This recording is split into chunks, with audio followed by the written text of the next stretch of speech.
Hello बच्चों, कैसे हैं आप? उम्मीद करती हूँ आप बढ़िया और एकदम मज़े में होंगे। आइए एक संस्मरण पढ़ते हैं जिसका नाम है मचान पर। यह हमारा अध्याय 4 है।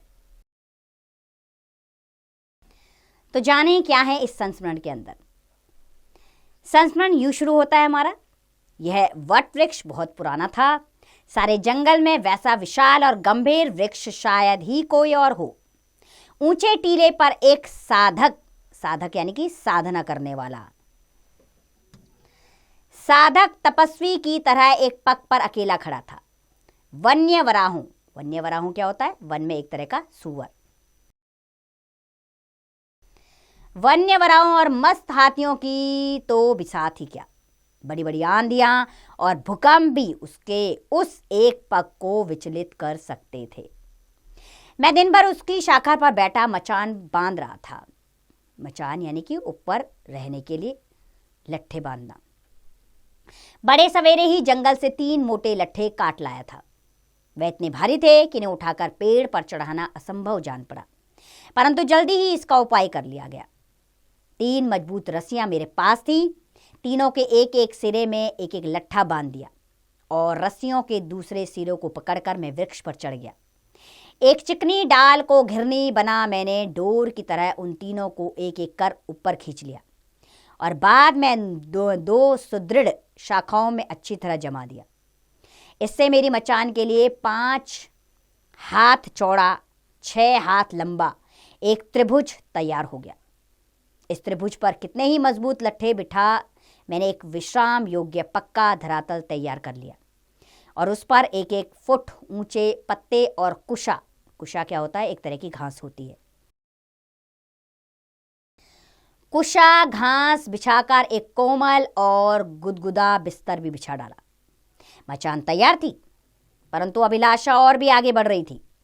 मचान को कुटिया का रूप दिया जाने लगा। इसके लिए बांसों की आवश्यकता पड़ी। हाथ पांव थक चुके थे। शरीर विश्राम मांग रहा था, मगर अभी विश्राम कहाँ। वृक्ष से उतरकर एक बार फिर जंगल में पहुंचा। देखा वहां एक ही पहर में भारी परिवर्तन हो चुका है। बांस काटने योग्य अनुकूल वातावरण नहीं दिखाई पड़ रहा था। कहां वह चहल पहल से भरी हुई प्रातःकाल की वनभूमि, कहां यह निस्तब्धता यानी कि खामोशी। निस्तब्धता से भरा हुआ तीसरे पहर का महारण्य ऐसे संदिग्ध यानी कि संदेह वाला, ऐसे संदिग्ध एकांत में बांस काटने के लिए कुल्हाड़ी चलाने में भी हिचक हो रही थी। केवल भय या संशय के कारण। संशय यानी कि कोई आशंका। संशय के कारण ही नहीं, ऐसा लग रहा है जैसे मैं वनवासियों की किसी सर्वमान्य प्रथा के उल्लंघन करने का महाअपराध करने जा रहा हूं। जानता हूं यह तीसरा पहर वनचरों के विश्राम का समय है। इस समय सहस्त्रों यानी कि बहुत सारे पखेरु द्रुम शाखाओं और निकुंजों में पड़े दिवा निद्रा का आनंद ले रहे हैं। निकुंजों यानी कि उनकी टहनियों में, दिवा निद्रा यानी कि आराम कर रहे हैं, सुकून की नींद ले रहे हैं। सहस्त्रों वंचर यानी कि वन में चरने वाले, वन में रहने वाले वंचर शीतल पहाड़ियों या झाड़ियों में छिपे आवास स्थानों में पड़े विश्राम पा रहे हैं। वनवासियों की चिर पुरातन प्रथा, पुरातन यानी कि बहुत समय से चली आ रही प्रथाएं जो हैं,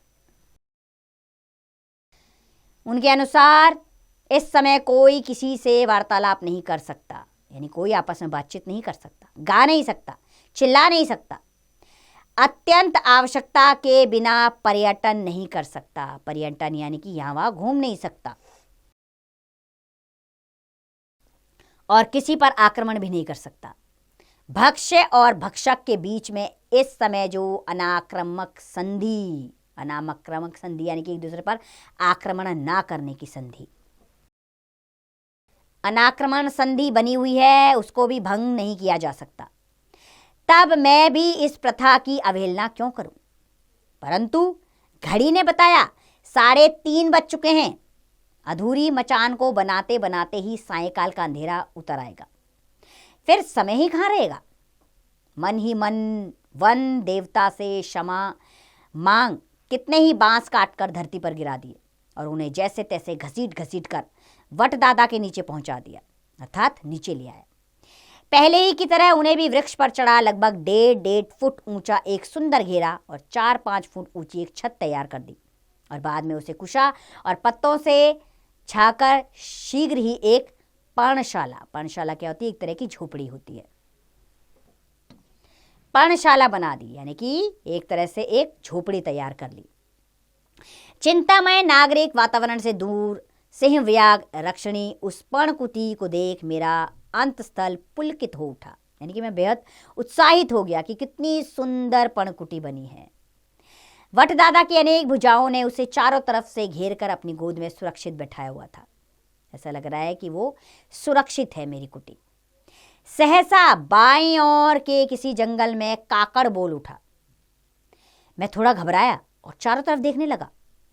इस असमय में काकड़ की आवाज, अभी तो शेर के निकलने का समय भी नहीं हुआ। आज उसे कहीं भ्रम तो नहीं हो गया, मगर दिन तो ढल ही चुका है, सूर्यास्त होने में अब देर नहीं है। ऐसे में मृत्यु के अदृश्य दूत अंधेरी गुफाओं में से निकल यदि समय से पहले ही वन भूमियों पर पथ संचार करने लग पड़े तो हो आश्चर्य की बात भी क्या है। थोड़ी ही दूर पर पहाड़ी नाला बह रहा था। उसके किनारे पहुंच हाथ मुंह धो ढक्कनदार लोटे में पानी भर जल्दी ही लौट आया और सीधा मचान पर पहुंचा। मचान क्या होती है, ऊपर पेड़ के ऊपर बनी होती है। भूख जोरों से लग रही थी, दिन भर कड़ी मेहनत जो की थी। पके हुए बेलों और आधा सेर फालसों के अतिरिक्त सेर भर सत्तू और सेर भुने हुए चने भी थे। सबसे पहले पाव भर सत्तू में कानपुरी भूरा और थोड़ा सा जल मिलाकर आहार यज्ञ का श्री गणेश किया। श्री गणेश यानी कि प्रारंभ किया सिखाना। फिर 3 बेल फल, बाद में थोड़े से चने और अंत में फालसों की पूर्णाहुति हुई। यानी कि इसके बाद ये धीरे धीरे करके मैंने ये सब कुछ खाया। इस तरह दिन भर की कसर निकाल कुशा के बिस्तर पर चुपचाप लेट गया। यानी कि कुशा वो जो घास बिछाई हुई थी उसका बिस्तर पे मैं चुपचाप लेट गया। कुछ देर तक तो जागता रहा, मगर बाद में कब नींद आ गई पता न चला। जब आंख खुली शायद आधी रात बीत चुकी थी। कब्रिस्तान का सा भीषण सन्नाटा चारों तरफ छाया हुआ था। कुछ भी नहीं सूझ रहा था। आकाश में तारे तो अवश्य चमक रहे थे, मगर चांद नहीं था। सारा ही जंगल भय में डूबा हुआ था। स्वयं वट दादा भी इस तरह सन्नाटा ओढ़े खड़े थे, जैसे इस संसार में उनका किसी से भी कुछ वास्ता नहीं है। समूचा वृक्ष गाढ़ी निद्रा में नीरव सा सो रहा था। नीरव यानी कि सुनसान, अर्थात चारों तरफ सन्नाटा छा गया था। बस उस समय केवल एक मैं ही साथी शून्य अकेला जाग रहा था। यानी कि केवल अकेला मैं ही जाग रहा था, बाकी सब सो गए थे। नाले के किनारे के पत्थरों में से किसी का पदचाप देर से सुनाई पड़ रहा था। पदचाप यानी कि पैरों के चलने की आवाज आ रही थी। कोई जैसे बहुत ही धीरे धीरे चल रहा हो। शब्द धीरे धीरे पास आता जा रहा था। कौन होगा, मैं सोचने लगा। तभी उसने स्वयं ही उत्तर दिया। एक ऊंची दहाड़ ने आसपास की घाटियों को गुंजा दिया। झाड़ियां, नाले का मैदान, वट दादा की डालियां और उनके साथ ही मेरी मचान तक एक साथ कांप उठी। चारों ओर खलबली सी मच गई। मचान के नीचे से भागते हुए जानवरों की पग ध्वनियां एक साथ सुनाई पड़ने लगी। उनमें कितने ही हिरन रहे होंगे, कितनी ही नील गायें, परंतु 4-5 मिनट बाद ही फिर पहले सा सन्नाटा छा गया, जिससे यह अनुमान लगाना कठिन ना रहा कि वह किन्हीं सुरक्षित स्थानों में जाकर दुबक गए हैं। यानी कि वो किसी सुरक्षित स्थान में चले गए होंगे। सहसा यानी कि अचानक से मुझे ख्याल हुआ, मेरी मचान भी तो धरती से केवल 15 फुट ऊंची है। यदि यहां आकर उसकी दृष्टि कहीं ऊपर घूम जाए और मचान पर मुझे बैठा देख आज मेरे शिकार से भूख मिटाने का संकल्प कर वह इस वृक्ष के नीचे ही डेरा डाल दे, तब उससे बचने का मेरे पास क्या उपाय है। विशेष अवस्थाओं में उसे 15 फुट से भी ऊंची छलांग मारते हुए देखा गया है। वैसे शेर इस तरह भूख मिटाने के लिए मचानों पर आक्रमण नहीं किया करता। हिरणों और नीलगायों को मारकर धरती पर से ही वह अपना भोजन प्राप्त करता है। शेर तो भी शेर ही ठहरा। जो बात उसने पहले कभी ना की हो, आगे भी वह उसे ना करेगा। ऐसा कोई विशेष बंधन तो उस पर लागू नहीं किया जा सकता। इसलिए मेरी आशंका निर्मूल नहीं है। अर्थात मुझे डर लग रहा था कि अब वो कभी भी छलांग मार सकता है। हृदय धड़कने लगा। क्षण प्रतिक्षण व्याकुलता बढ़ने लगी। शेर को देखने का जो चाव मेरे मन में बहुधा बना हो रहता था, वह अब भय में बदलने लगा। अर्थात मेरी बड़ी इच्छा होती थी शेर को देखने की, लेकिन आज शेर जब सामने था तो डर से मैं कांप रहा था। उसी समय मेरी पास वाली डाल पर से गुटरगू करते हुए दो जंगली कबूतर धीरे धीरे पंख फड़फड़ाने लगे। मुझे उनकी उस ध्वनि में मित्रता, आत्मीयता और पड़ोसीपन की संदिग्ध भावना भरी हुई जान पड़ी। यह जानते हुए भी कि वे अंकित पक्षी मात्र हैं, विपत्ति में मेरी कोई भी सहायता नहीं कर सकते, उनकी उपस्थिति मात्र ने अकेलेपन की मेरी भावना को दूर कर दिया। देर तक प्रतीक्षा ना करनी पड़ी और मेरी धुंधली आकांक्षा को सत्य सिद्ध करते हुए शेर ने मचान के नीचे आकर मुझे चुनौती दी। पहले एक ऊंची दहाड़, फिर उसके बाद होने वाले छोटे छोटे गर्जन रह रहकर सुनाई पड़े। एक बार, दो बार हृदय थाम कर मैंने झांका। देखा वह सामने साकार रूप में उपस्थित है, यानी कि वो वहीं मौजूद है, मचान के नीचे। अंधकार रहने से उसका शरीर और उसकी शक्ल तो स्पष्ट ना देखी जा सकी, मगर तब भी उसे पहचान सकने में विशेष कठिनाई न हुई। दो जलते अंगारों की चमक से मैं यह भी अच्छी तरह समझ गया कि वह ऊपर ही देख रहा है। अर्थात सब मिलाकर छलांग में अब देर नहीं है। अर्थात मुझे समझ में आ रहा था कि अब वो छलांग मारने वाला है। तभी एक तड़प उठी, एक झपट, एक दहाड़, एक हलचल और एक ताकत भरे पंजे की चपेट ने मचान की डाल को झकझोर दिया। शेर तो उछला तो सही, मगर शायद छलांग का हिस्सा ठीक नहीं बैठा और मचान तक ना पहुंचा। वह फुट 2 फुट नीचे ही रह गया। मेरा अनुमान है कि यदि छलांग 2 फुट के लगभग और ऊंची रही होती तो उसका पंजा ठीक घुटने पर ही आकर पड़ता। यद्यपि चारों तरफ बने हुए 1.5 फुट चौड़े घेरे के कारण उससे भी मुझे किसी तरह की विशेष हानि न पहुंचती। प्रयत्न में असफल होकर वह देखते देखते होठों में घुर्राता हुआ, डाल पर पंजों की खरोच देता हुआ, फिसलता हुआ धरती पर जा गिरा। सारा ही काम इतनी जल्दी और अचानक हो गया कि मैं कुल्हाड़ी संभालते बैठा ही रह गया। उधर घटना का प्रथम अध्याय समाप्त भी हो गया। धरती पर गिरते ही वह फिर उछला, मगर यह दूसरी छलांग पहले की अपेक्षा और भी हल्की रही और इस बार शायद डाल तक भी नहीं पहुंच सका। मांस भोजी होने के कारण इससे अधिक श्रम कर सकना उसके लिए कठिन था। जान पड़ता है 15 फुट ऊंची 2 छलांगों ने उसे इस तरह थका डाला था कि तीसरी छलांग उसके लिए असंभव हो उठी थी। अब 15-20 मिनट तक भी तीसरी छलांग की नौबत ना आई तो मैंने समझ लिया कि शेर विदा हो चुका है, यानी कि वहां से चला गया है। बहुत ही संतुष्ट भाव से नीचे झांककर देखा, कहीं भी कोई शब्द नहीं सुनाई पड़ रहा था। मैं निश्चिंत होकर मचान पर लेट गया, मगर ना जाने क्यों नींद नहीं आ रही थी। एक हल्का सा संदेह अब भी मन में बना हुआ था। कोई जैसे धीरे धीरे कान में कह रहा था, विपत्ति अभी टली नहीं है, किसी भी समय फिर आ सकती है, सावधान। आधे ही घंटे में संदेश सत्य हो उठा। अर्थात जो मैं सोच रहा था वो सच हो गया। शेर वास्तव में ही वृक्ष के नीचे से हटकर कहीं दूर नहीं गया था। अवश्य ही वह पास ही कहीं किसी झाड़ी में बैठा अपनी थकान मिटा रहा था। उसने एक क्षण के लिए भी अपना संकल्प नहीं बदला था।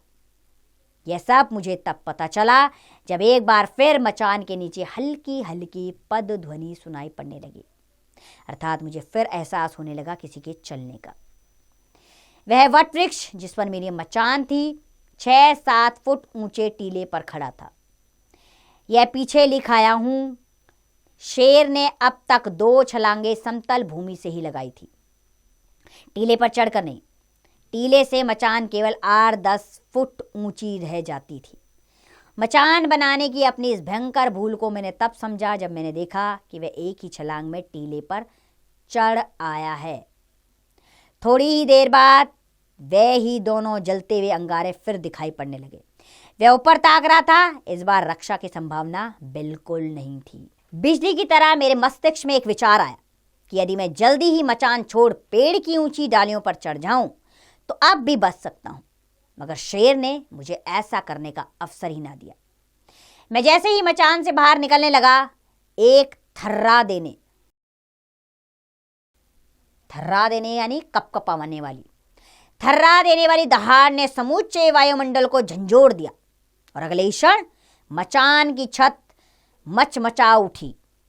शेर मचान की छत पर था, मगर एक तो छत फिसलनी और ढलवा थी, यानी इस तरह की छत थी।